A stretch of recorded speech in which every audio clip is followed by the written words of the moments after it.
Kalau dari Dokter Leni, manfaat membedong itu ada nggak sih Dokter Leni? Atau ada teknik yang harus khusus nggak sih untuk membedong bayi? Gitu Dokter Ah, Leni. ya. Oke, itu jadi kayaknya pertanyaan itu sangat-sangat familiar ya di telinga Iya. saya karena itu banyak banget ibu-ibu yang apalagi terutama tinggal dengan neneknya. Ah, itu pengennya dibedong kencang-kencang tuh. Iya. Jadi perlu nggak sih dibedong? Jadi sebenarnya itu pada saat bayi baru lahir dengan lingkungan biasa di dalam perut yang nyaman, yang dilindungi oleh itu ya air ketuban ibunya begitu Heeh. kan. Jadi pada saat di luar itu memang boleh saja dibedong, tetapi ada tekniknya. Tidak seperti orang yang siap gerak untuk upacara ya, Dokter Desti, Nggak kakinya lurus gitu ya, lurus, tangan siap lurus ke gerak gitu bawah. ya. Biasanya iya. Jadi saya selalu mencontohkan eh, Mama. Jadi kalau misalnya ngebedong bukan untuk siap gerak, siap upacara. Hormat Iya. gerak, tangannya tegak lurus. Jadi tidak seperti itu.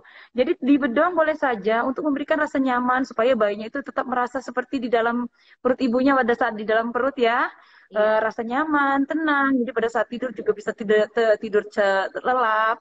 Tetapi tidak dengan memposisikan tegak lurus supaya kaki takut bengkok atau apa gitu ya. Jadi Mm-mm. dibuat selurus-lurus mungkin badannya. Karena Jadi tetaplah normalnya buat nggak lurus ya senyamannya. Dokter Leni ya. Normalnya bengkok Tidak, memang di ya. dalam perut aja Di dia di dalam dalam perut perut aja dia aja bengkok gitu kan. Iya, melengkung nekuk. ya, melengkung seperti itu. Jadi dibuat nyaman saja untuk menggulung supaya bayi ngerasa hangat dan nyaman. Tangannya juga boleh di hanya kaki saja atau di bagian bawah saja, tangan tidak perlu untuk dibungkus sampai kencang.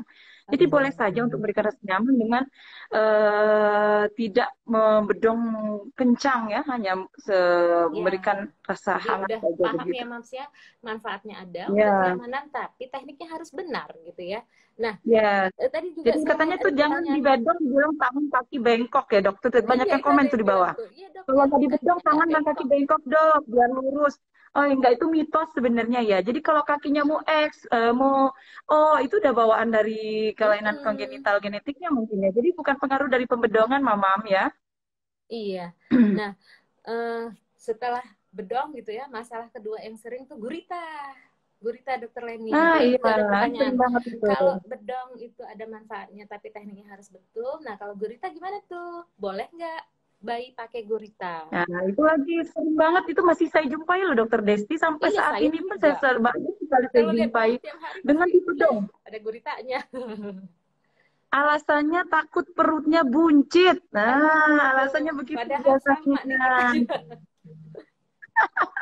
Itu mah kayaknya kalau dokter Leni sama dokter Desti makan banyak nggak olahraga ya Nah, jadi buncit ya. pasti gitu ya. Jadi jadi sebenarnya pemakaian gurita itu tidak diwajibkan atau tidak sebenarnya tidak disarankan lagi pemakaian gurita ya. Kenapa dia malah akan menekan dada dan perutnya sehingga menyebabkan anak malah susah bernapas, minum Oke. jadi mungkin tidak bisa banyak karena dia Mm-mm. terdesak ya jadi tidak bisa menampung yang banyak, nanti ujungnya anaknya minumnya sedikit, ujungnya otomatis akan mengganggu untuk menaikkan berat badan segala macam ya dokter Desti. Iya. Juga nanti bisa bikin sesak kalau perutnya kenyang, perutnya tertekan kan menekan diafragma atau dadanya, otomatis bisa menyebabkan sesak kelak nantinya. Jadi gurita sih nggak disarankan lagi menurut saya. Jadi baiknya udah pakai, kalau emang ada singlet baby juga boleh, gini pakai Iya. singlet baby dan dibuat nyaman senyaman mungkin saja dan Iya. hangat ya.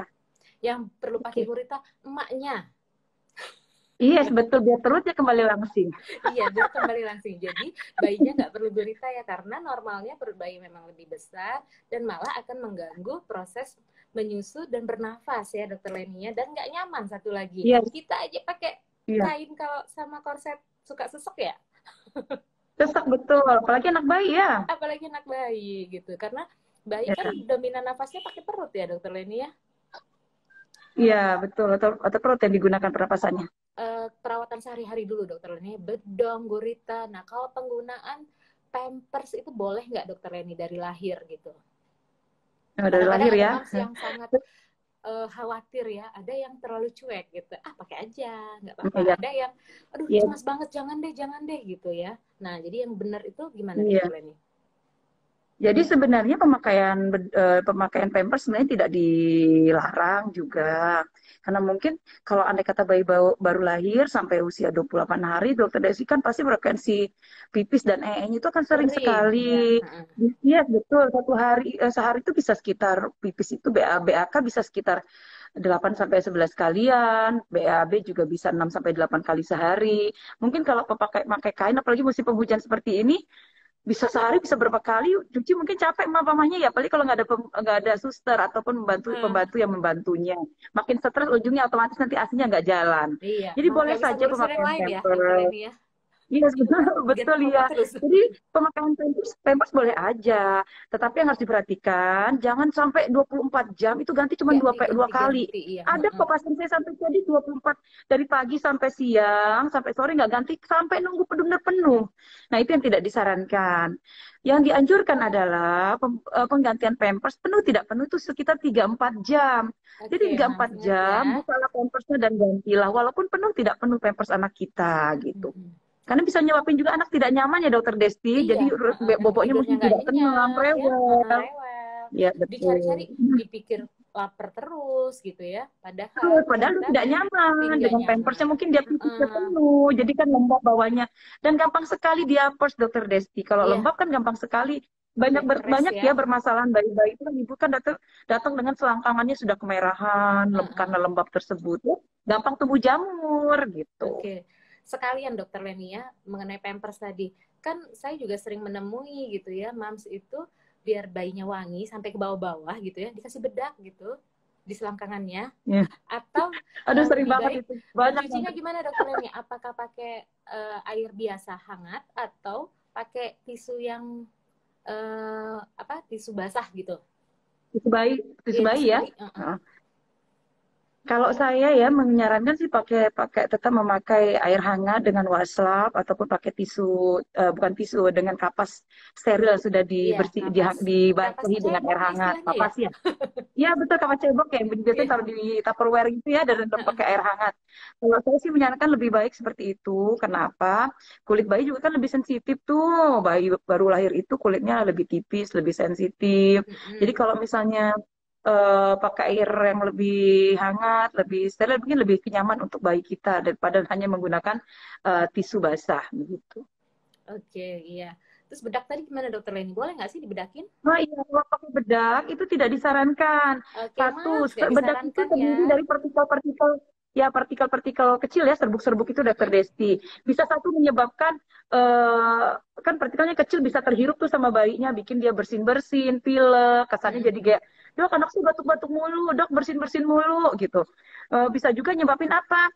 Kalau di selangkangan nanti kalau cewek bisa nyumbat vaginanya, yang cowok udah pakai pampers. Pampers itu kan terbuat dari serbuk kayu. Jadi serbuk itu banyak sekali bisa nutupin saluran kencingnya, OE-nya ya. Mm-mm. Begitupun perempuan. Ditambah lagi dengan ditambahkan bedak tabur itu akan semakin lebih menyebabkan kondisi-kondisinya itu akan lebih lembab, bisa juga nutupin saluran BAK-nya. Jadi lebih mudah terkena infeksi dokter Desti. Jadi Iya. sekarang sudah tidak Jadi disarankan malah lagi pemberian sumber bedak infeksi tabur ya. baik pada selangkangan, ketiak maupun leher dan wajah. Nggak usah kasih apa-apa, bayi itu sudah wangi dengan alaminya.